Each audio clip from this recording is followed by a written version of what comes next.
দুই পক্ষকে বোঝানোর চেষ্টা করেছে, দীর্ঘক্ষণ চেষ্টার পরে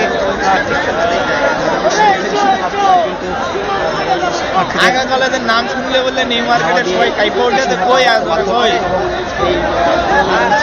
ঢাকা বিশ্ববিদ্যালয়ের শিক্ষার্থীরা অবস্থান করছে। আপনারা জানেন ঠিক ঢাকা কলেজের বা সাথে সাত কলেজের যে শিক্ষার্থীরা ঢাকা বিশ্ববিদ্যালয়ের অন্তর্ভুক্ত যারা ঠিক ঢাকা বিশ্ববিদ্যালয়ের অধীনে যারা ছাত্রী কলেজ তার শিক্ষার্থীরা কিন্তু বিকেল থেকেই সন্ধ্যার পর থেকেই কিন্তু রাজধানীর সায়েন্স ল্যাবে রাস্তা অবরোধ করে বিক্ষোভ করে এবং সেখানে বিক্ষোভ করার পর দীর্ঘক্ষণ প্রায় 4 ঘন্টা তারা রাস্তা অবরোধ করে রাখে। দুই পাশে যানজট সৃষ্টি হয়, ব্যাপক যানজট সৃষ্টি হয়।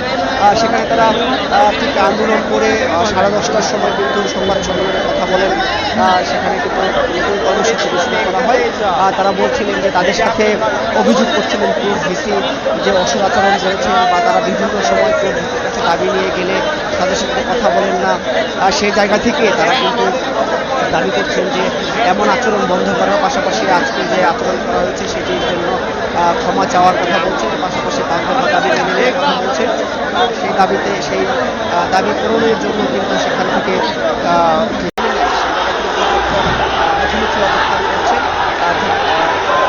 আইন শৃঙ্খলা বাহিনীর পরিস্থিতি যদি আমরা বলি তাহলে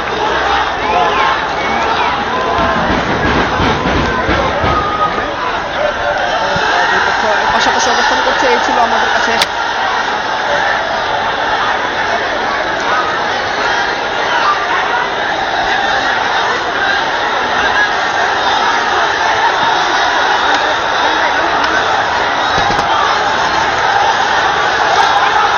জানেন সায়েন্স ল্যাবে কিন্তু রাস্তা অবরোধ করে বিক্ষোভ করে এবং দীর্ঘক্ষণ প্রায় 10:30টা পর্যন্ত বিক্ষোভ করার পরে ঢাকা কলেজের শিক্ষার্থীরা কিন্তু সেখান থেকে নতুন একটি কর্মসূচি দেয় 5 দফার পাশাপাশি যে 1 ঘন্টার মধ্যে যদি ঢাকা বিশ্ববিদ্যালয়ের যে প্রো ভিসি তিনি যদি ক্ষমা না চান এবং 5 দফা মেনে না নেওয়া হয় তাহলে তারা প্রো ভিসির ভবন ঘেরাও করবে, বাসভবন।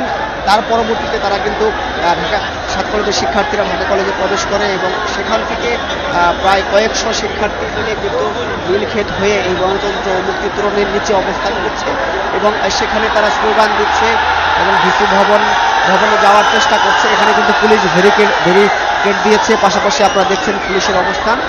তারা এখান থেকে বলছেন যে তাদের দাবিগুলো মেনে নেওয়ার জন্য ঠিক বিভিন্ন স্লোগান দিচ্ছেন। পাশাপাশি আপনাদের আরেকটি বিষয় বলে রাখি যে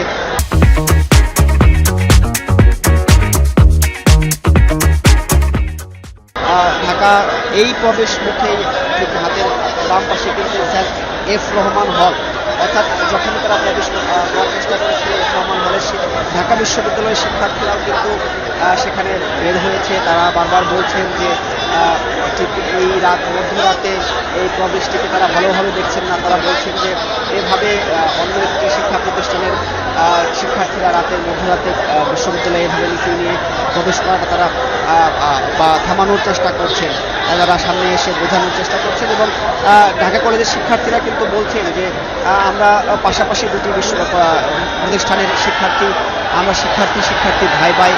সেই জায়গা থেকে আমাদের প্রতি যে অবিচার করা হয়েছে বা আমাদের যে অপমান করা হয়েছে সেই জায়গা থেকে যেন তাদেরকে সেই দাবিগুলো মেনে নেওয়ার পাশাপাশি তারা যেন ঠিক যে দাবিগুলি চলছে চাওয়ার বিষয়টি সেই দাবিটি